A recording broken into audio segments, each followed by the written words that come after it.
For us, it is an honor to have you around here. Our wish is that the secrets of the sages of ancient India, taught by the renowned yogi Sadhguru, be a powerful tool of self-transformation in your inner journey.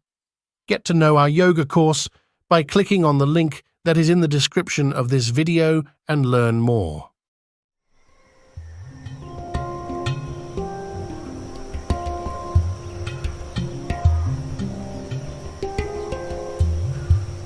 You are not suffering life. You are suffering the two most important faculties that you have. A vivid sense of memory and a fantastic sense of imagination, both you're suffering. All I knew was, I've hit a gold mine, I don't want to lose it. I had no word to describe what is happening within me, but I knew I've hit something that I don't want to lose. This is the very first time you can sit here and talk to the entire world. Do not underestimate this. If at all ever in the history of humanity we can transform human beings, this is the moment.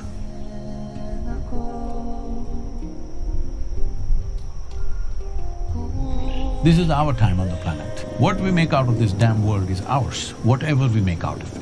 We should make something that if we look back and see, at least in our minds and our hearts, it must look good, isn't it, what we have done?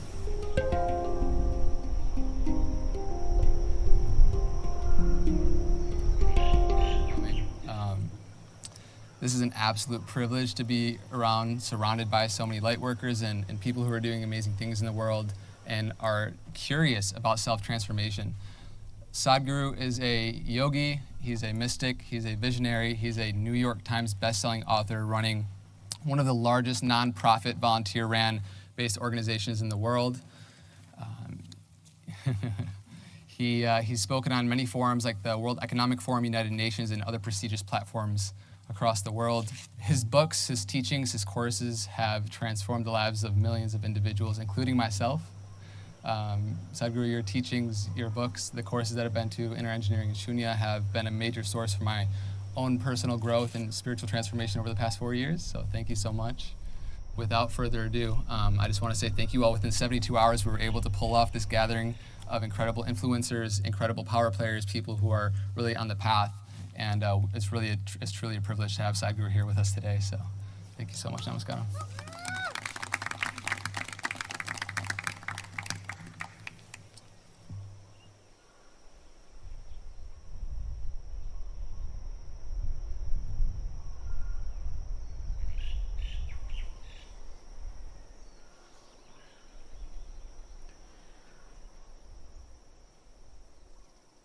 Jananam sukadham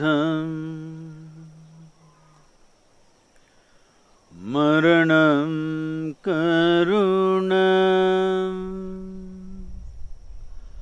milanam maduram smaranam karunam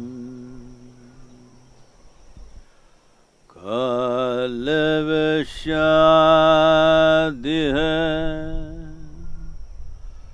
sakalam karunam samayadipate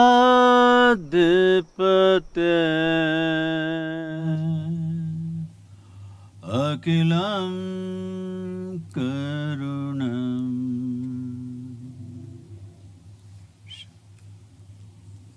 Namaskaram, good morning everyone. Hello, I said good morning. Good morning. Hello. Good morning. I thought you're not on talking terms with me already. Yeah, so many of the people here are familiar with your work, and if we could start with you describing, you had an experience at the age of 25 years old which completely transformed you. And you said that within this experience, within 6 weeks, lifetimes of memory flooded your very being. And if you could just elaborate and if you could explain further what that experience was like in the weeks to come. Say, I see that in almost every place you go, particularly in spiritual spaces.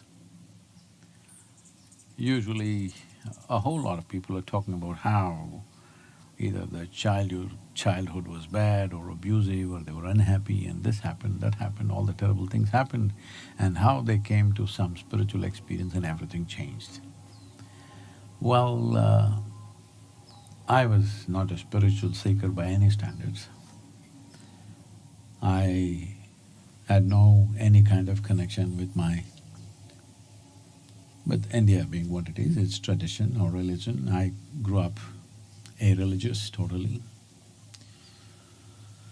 Probably between 11 and 17, a strong atheist. Then started a business because I rode motorcycles across India, crisscrossed India a few times, and I got stopped at the borders. And I was 19, almost 20, and I did not know what's a passport.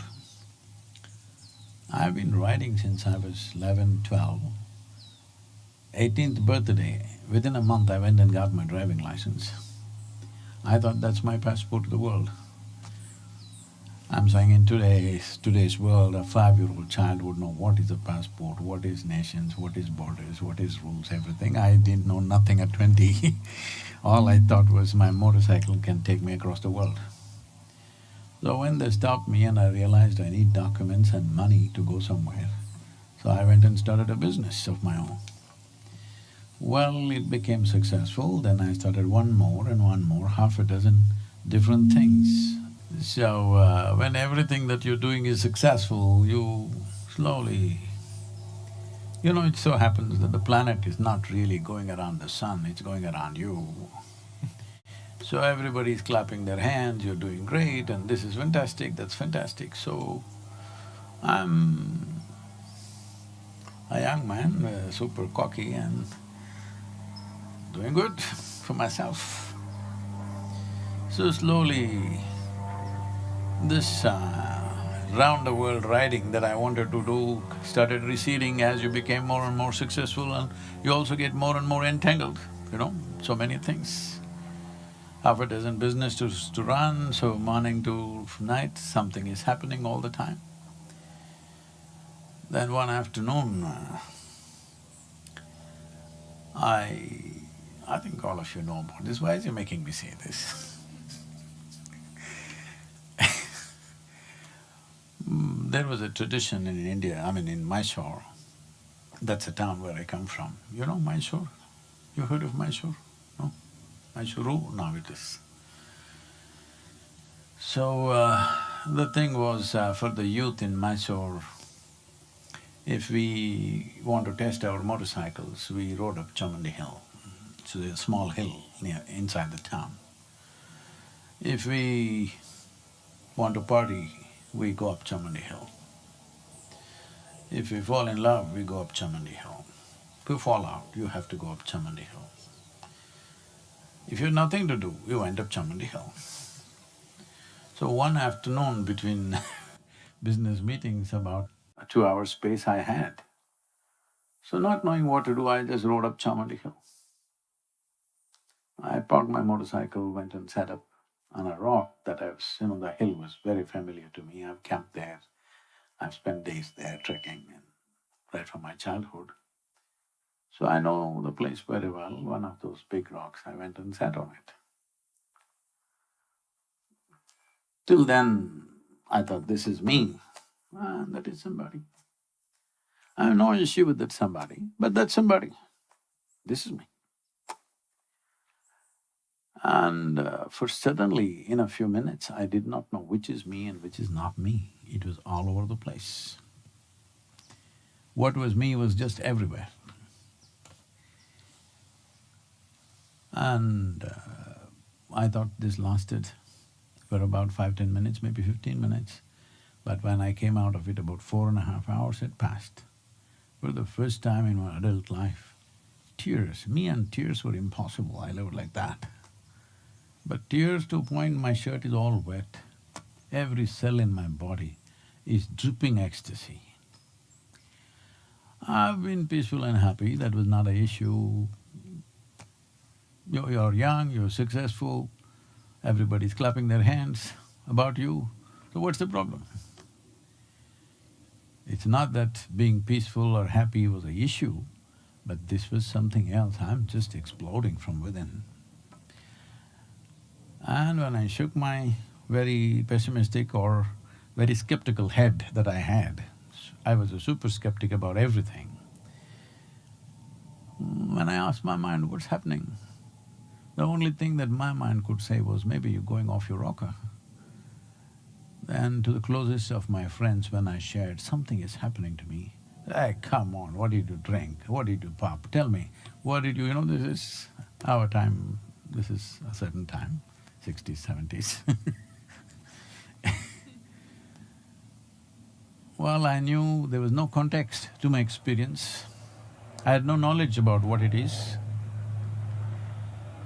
I did not have anybody around me who could tell me what it is.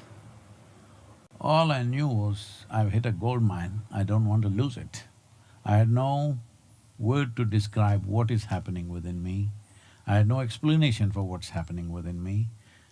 I had absolutely no clue what's happening, but I knew I've hit something that I don't want to lose. So in about a few weeks, when I saw if I just sit somewhere like this, I realized that if I don't mess with my mind, every cell in my body just explodes. All I have to do is keep my hand out of my mind. Well, this started happening more and more often, like, the second time it happened within about 3-4 days. I went and sat at the dinner table at my home, and I thought it's just 2 minutes. 7 hours have passed by, I'm sitting right there.